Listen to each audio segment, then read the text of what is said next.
नमस्कार, आप देख रहे हैं न्यूज 18। मैं हूं आपके साथ मेनका चौधरी। लोकसभा चुनाव को लेकर तूफानी चुनाव प्रचार जारी है। सभी राजनीतिक दलों ने अपनी पूरी ताकत लगा दी है। आज हमारे साथ चर्चा के लिए इस वक्त मौजूद हैं देश की सबसे बड़ी राजनीतिक पार्टी, सबसे मजबूत राजनीतिक पार्टी बीजेपी के देश के सबसे बड़े राज्य उत्तर प्रदेश के प्रदेश अध्यक्ष भूपेंद्र चौधरी जी। बहुत बहुत स्वागत है सर आपका न्यूज 18 के मंच पर। सर, पहला सवाल तो यही है, यूपी में 80 में 80 का नारा दे रही है बीजेपी, एक नहीं बार बार दे रही है, कैसे होगा ये?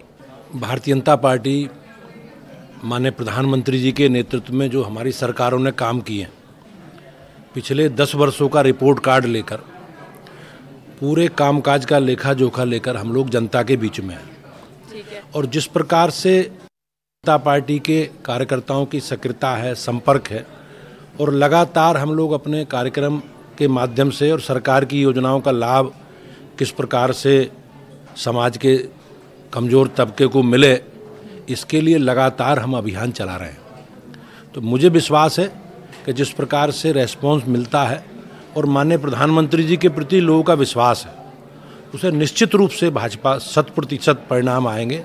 और माननीय प्रधानमंत्री जी का जो संकल्प है अब की बार 400 पार का, उत्तर प्रदेश उसे पूरा करेगा। अखिलेश यादव और राहुल गांधी एक बार फिर साथ साथ हैं।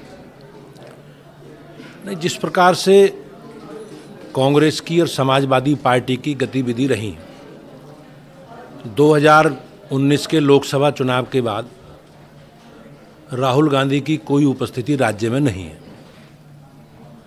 और समाजवादी पार्टी की जिस प्रकार से काम करने की उनकी पद्धति है, उनकी शैली है, और जिस प्रकार के काम उनकी सरकारों के समय हुए हैं, पूरा उत्तर प्रदेश भ्रष्टाचार माफिया राज के हवाले था, और राज्य में जिस प्रकार की अराजकता थी और सरकार दंगाइयों के साथ खड़ी रहती थी, हमारी सरकार आने के बाद वो स्थिति बदली है।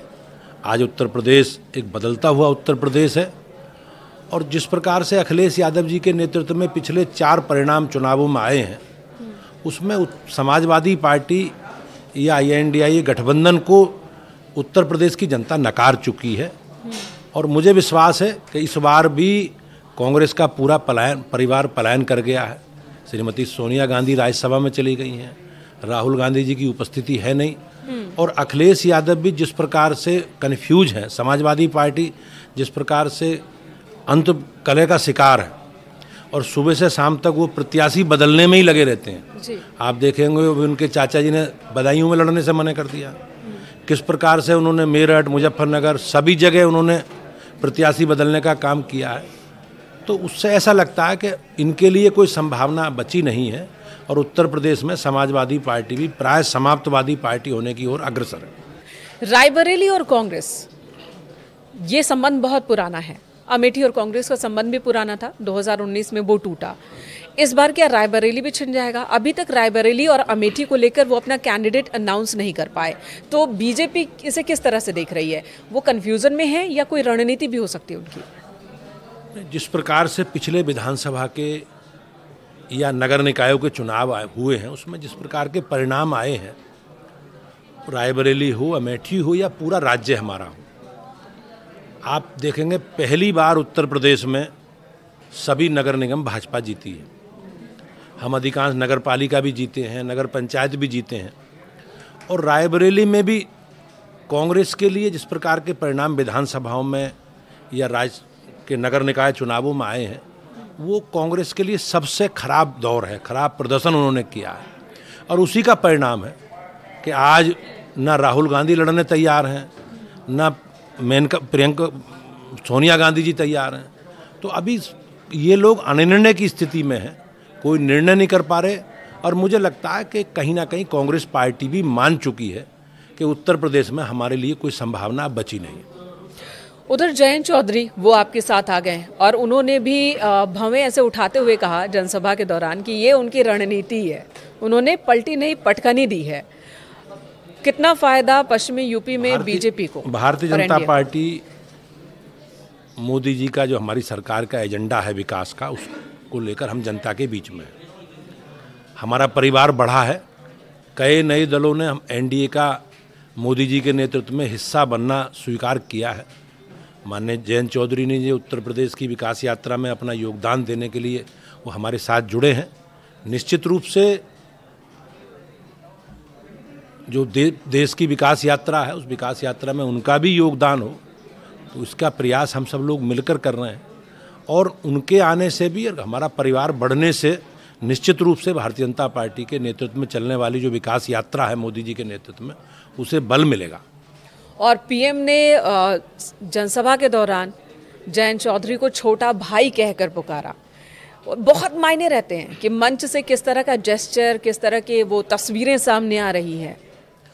माननीय प्रधानमंत्री जी के प्रति हम सबका एक आदर सम्मान का भाव रहता। वो हमारे नेता हैं, दुनिया के सबसे राजनीतिक दल के नाते ताकतवर नेता हैं, और जयंत चौधरी जी ने निर्णय हमारे साथ आने का लिया है, तो हम उनका सम्मान करते हैं, स्वागत करते हैं। माननीय प्रधानमंत्री जी के व्यवहार से भी यही दर्शाता है। भूपेंद्र जी, सबसे पहले आपको बहुत बहुत नमस्कार। और चूंकि आप देश के सबसे बड़े सूबे के बीजेपी के अध्यक्ष हैं, तो सवालों की बौछार तो आप पर बनती है। तो पहला सवाल मैं कर लेती हूँ, फिर बाकी लोगों से भी सवाल लूंगी। बीजेपी की तमाम लिस्टें आती हैं, बहुत सारे ऐसे नाम होते हैं जो कि बहुत दिनों से, मतलब हर बार उनकी लिस्ट में नाम रहती है, लेकिन अचानक उनका पत्ता साफ हो जाता है। लेकिन बड़ी ओबीडियंट यहाँ पर लोग हैं कि जरा सा भी कुछ भी नहीं कहते और स्वीकार करके उसे आगे बढ़ जाते हैं।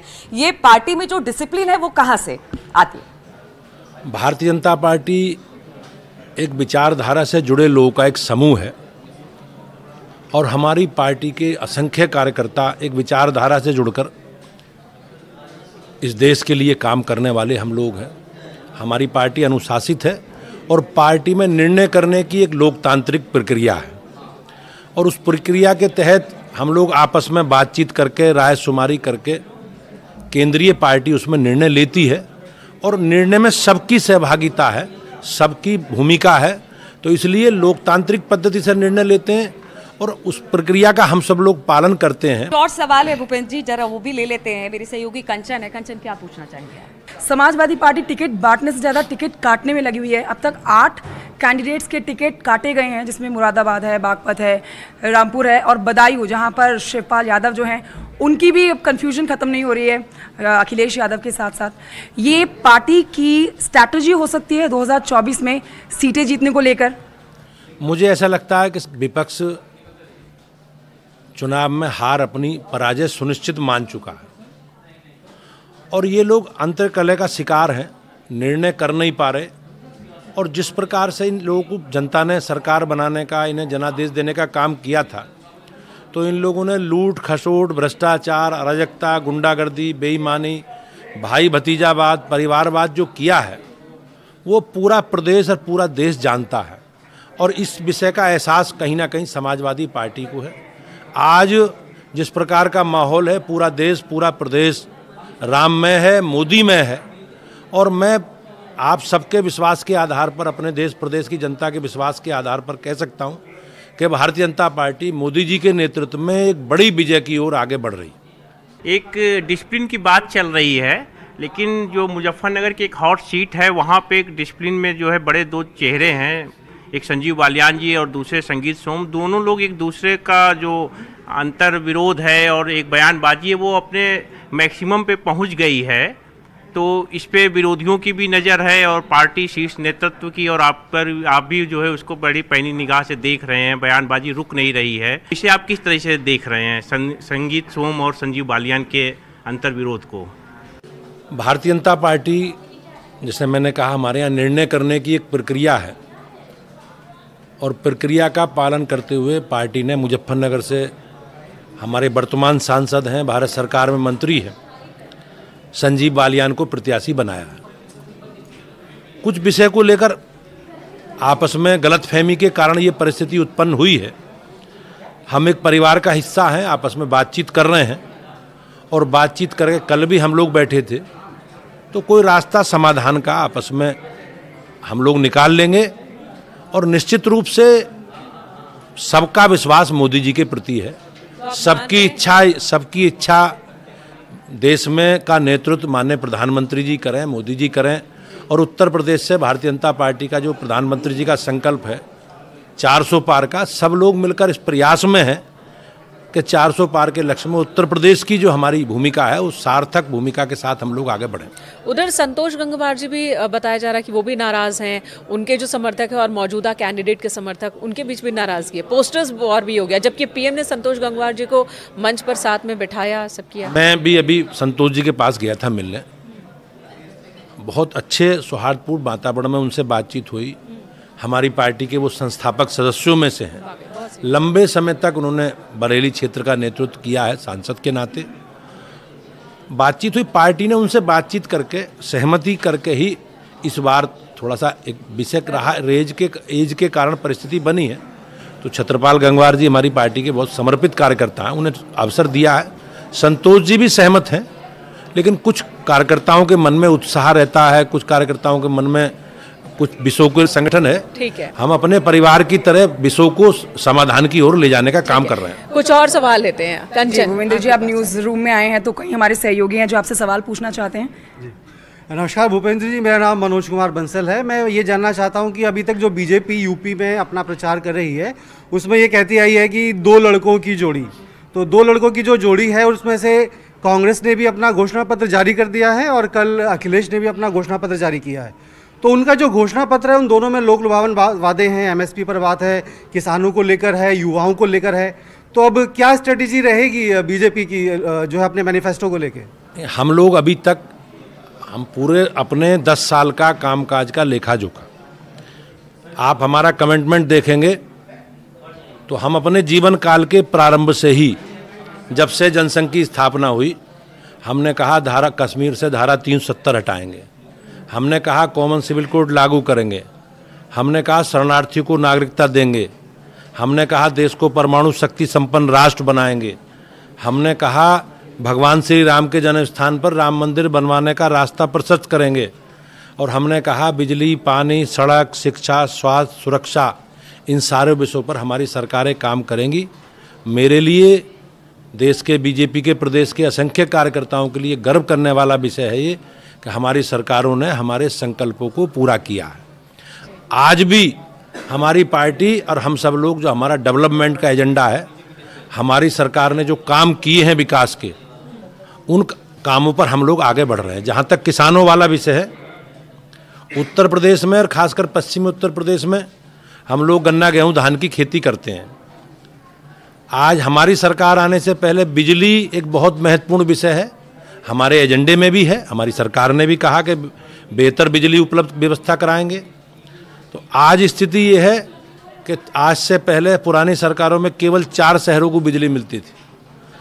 हमारी सरकार ने बिजली की बेहतर व्यवस्था वितरण की लागू की, और आज स्थिति ये है कि किसानों को निर्धारित व्यवस्था के तहत बिजली उपलब्ध करा रहे हैं और निःशुल्क बिजली उपलब्ध करा रहे हैं। ये हमारे कमिटमेंट को सरकार ने पूरा किया।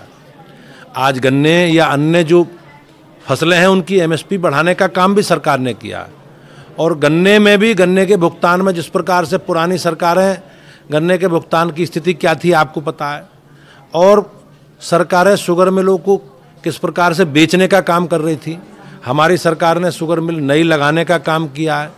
उनकी पुरानी शुगर मिलों की पेराई क्षमता बढ़ाने का काम भी किया है, और आज लगभग आप देखेंगे तो 90% शुगर मिल, 90% शुगर मिल केन एक्ट की जो व्यवस्था है 14 दिन भुगतान की, उसे पूरा कर रहे हैं। तो आप ये कह रहे हैं कि हमने जो वायदे किए, जो संकल्प लिया, उसे पूरा किया। गारंटी मतलब मोदी की गारंटी पूरा होने की गारंटी। खैर, विपक्ष कह रहा है जब इतने ही आपने अच्छे काम किए हैं तो फिर साम दाम दंड भेद अपनाने की क्या ज़रूरत। आप उनके नेताओं को तोड़ रहे हैं, उनके सहयोगी दलों को तोड़ रहे हैं, और तो और मायावती जी को मजबूर कर दिया है कि वो बीजेपी की बी की टीम की तरह काम करे, ओवैसी जी को बी टीम की तरह काम करवा रहे हैं और उनको लड़वा रहे हैं ताकि मुस्लिम वोट बैंक छिटक जाए, बट जाए। मुझे ऐसा लगता नहीं कि ओवैसी की पार्टी ने अभी कोई कैंडिडेट घोषित किया है। अभी पहले चरण में चुनाव है, दूसरे चरण में भी नामांकन हो रहे हैं, तीसरे में नामांकन होने हैं। तो जितनी मुझे समझ है, कहीं उनका कोई प्रत्याशी मैदान में नहीं है। जहाँ तक भारतीय जनता पार्टी का विषय है, हम अपने एजेंडे के आधार पर, अपने काम के आधार पर, हमने जो कहा उसे मोदी जी के नेतृत्व में पूरा किया है। मोदी जी के नेतृत्व में जो गारंटी है और गारंटी पूरा करने की गारंटी के साथ हम लोग मैदान में हैं। नहीं कि ऐसा क्या जादू कर रहे हैं विपक्ष के नेताओं पर आप कि इतनी बड़ी तादाद में, चाहे वो कांग्रेस हो, एसपी हो, बीएसपी हो, आम आदमी पार्टी हो, वहां से नेता टूट कर आते हैं, बीजेपी में आ जाते हैं। जो हमारे विचार से सहमत, जो मोदी जी के नेतृत्व में काम करना चाहते हैं, जो हमारा एजेंडा है डेवलपमेंट का, देश को आगे बढ़ाने का, उसके साथ जुड़कर अपनी सहभागिता देना चाहते हैं, हम सबको साथ लेकर चलें। जैसे कांग्रेस ने जब घोषणा पत्र जारी किया, आपकी पार्टी ने उसे मुस्लिम लीग की छाप बताया है। सपा ने भी घोषणा पत्र जारी कर दिया है, उसमें आपको कौन सी छाप दिख रही है? और साथ ही विपक्षी गठबंधन के 2 दल अलग अलग घोषणा पत्र जारी कर रहे हैं, इसके क्या मायने हैं? आप देखते होंगे 2017 में भी समाजवादी पार्टी, कांग्रेस पार्टी 2 युवाओं की जोड़ी के रूप में सामने आई थी। बाद में क्या स्थिति बनी? ये लोग, कांग्रेस का इतिहास रहा है कि जितनी भी गठबंधन की सरकार बनी है केंद्र में, कांग्रेस ने उन्हें अल्प समय में गिराने का काम किया है। ये इनमें आपस में अंतर्विरोध है और ये केवल भ्रष्टाचार के खिलाफ जो माननीय प्रधानमंत्री जी के नेतृत्व में काम हो रहे हैं, उनसे घबराकर ये लोग अपनी उस सब विषयों को बचाने के लिए ये लोग संगठित हो रहे हैं। इनका कोई एजेंडा नहीं है, इनकी कोई वैचारिक प्रतिबद्धता नहीं है, देश इनके एजेंडे में नहीं है, इनके एजेंडे में इनका परिवार है, इनकी जाति है, इनका समाज। लेकिन अखिलेश जी कह रहे हैं कि समाजवादी पार्टी के पीडीए का कोई तोड़ बीजेपी के पास नहीं है। उनका जो पीडीए का एजेंडा है, आप उनके निर्णय अगर आप देखेंगे तो उस निर्णय में विशेष परिवार, विशेष समुदाय तक सीमित है। मैंने पहले भी कहा, भारतीय जनता पार्टी आज बदलती हुई भारतीय जनता पार्टी है। भारतीय जनता पार्टी का कमिटमेंट सबको साथ लेकर चलने का है। हमारी पार्टी का स्वरूप भी अब सर्वव्यापी है, सर्वस्पर्शी है। और माननीय प्रधानमंत्री जी का जो संकल्प है, सबका साथ, सबका विकास और सबका विश्वास, उसमें पीडीए भी है, उसमें सारे लोग हैं जी। आप हमारी सरकार में जितनी लाभार्थी परक योजनाएं हैं, हमारी सरकार गरीब कल्याण के लिए समर्पित सरकार है, हमारी सरकार अंत्योदय को समर्पित सरकार है और हम सबको साथ लेकर चल रहे हैं। आप लाभार्थियों की सूची, हमने बड़ी संख्या में माननीय प्रधानमंत्री जी के नेतृत्व में गरीबों को प्रधानमंत्री आवास दिए हैं। उसमें आप सूची देखो, उन सूची में समाज के सब वर्गों के लोग हैं। जो पात्रता सूची है, हम उसके साथ आधार पर आगे बढ़ रहे हैं। माननीय प्रधानमंत्री राजीव गांधी कहा करते थे कि 1 रुपये भेजते हैं, 85% गायब हो जाता है। अब कितना जाता है? अब 100% जाता है जी, डायरेक्ट। लेकिन भूपेंद्र जी, लोग ये जो विपक्ष आरोप ये लगाता है कि बीजेपी ने आखिर कितने मुसलमानों को सीट दे दी। खैर वो तो उनकी बात है, वो आप जवाब दीजिएगा, लेकिन एक सवाल ले लेते, उसका भी जवाब दीजिएगा। बीजेपी ने अभी तक अपने 74 में से 69 कैंडिडेट उतार दिए हैं, 5 सीटें बाकी हैं। प्रक्रिया बहुत पहले से शुरू हुई। क्या बात है, रायबरेली पर इतना सस्पेंस क्यों है बीजेपी में? अभी हम लोगों ने लगभग 1.5-2 महीने पहले अपने प्रत्याशी चयन की प्रक्रिया को आपस में बातचीत करके, क्योंकि हमारा कार्यकर्ता आधारित संगठन है बड़ा हमारा, तो उसमें बातचीत करके हम लोग सारे विषयों को लेकर केंद्रीय चुनाव समिति में हम लोग गए थे। बातचीत हुई है। ये अंतिम चरण की सीटें हैं, सामान्यतः इसमें एक आध तीसरे चरण की भी है। तो उसमें पार्टी ने आपस में विचार विमर्श करके स्थानीय परिस्थितियों के हिसाब से हम लोग आगे बढ़ रहे हैं। एक सीट आज भी घोषित हुई है, मुझे लगे शायद 4-5 सीटें बची हैं, तो उसमें भी जल्दी पार्टी केंद्रीय चुनाव समिति को उसमें निर्णय लेना है। हमारी तरफ से राज्य की ओर से केंद्र को अधिकृत कर दिया गया माननीय राष्ट्रीय अध्यक्ष जी को, तो हो सकता है बहुत जल्दी 1-2 दिन में आपको भारतीय जनता पार्टी के घोषित प्रत्याशियों के नाम आपके सामने आएंगे। चाहे सपा हो चाहे कांग्रेस, दोनों ने ही जातीय जनगणना को काफ़ी प्रमुखता से उठाया है अपने अपने मैनिफेस्टो में। तो आपको क्या लगता है कि ये यूपी की पॉलिटिक्स में या आने वाले इलेक्शंस में कुछ अपना रंग दिखा पाएगा, या भाजपा को इसका तोड़ कोई खोज रही है? निश्चित रूप से माननीय प्रधानमंत्री जी ने भी और हमारी पार्टी का भी संकल्प है कि हमारी प्राथमिकता में महिलाएं हैं, किसान है, युवा हैं, गरीब है, ये हमारी प्राथमिकता में, ये हमारी जाति है और हमें इसी के आधार पर भविष्य में काम करना है। हर बार ही हमने देखा है कि प्रधानमंत्री नरेंद्र मोदी पर व्यक्तिगत आरोप भी लगाए जाते हैं और हमले किए जाते हैं। इस बार उनके परिवार को लेकर सवाल उठा दिया गया। आपने देखा होगा विपक्ष का कहीं ना कहीं ये हताशा का, कुंठा का प्रतीक है।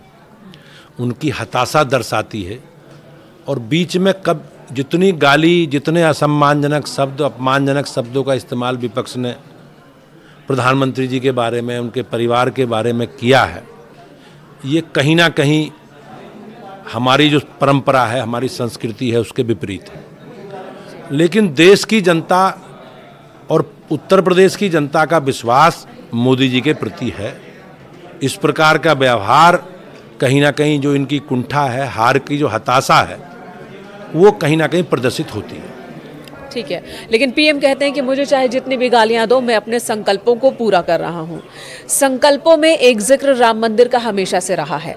अब राम मंदिर बनकर तैयार हो चुका है, लेकिन अब भी सवाल राम मंदिर पर, सनातन पर बार बार उठाए जा रहे हैं।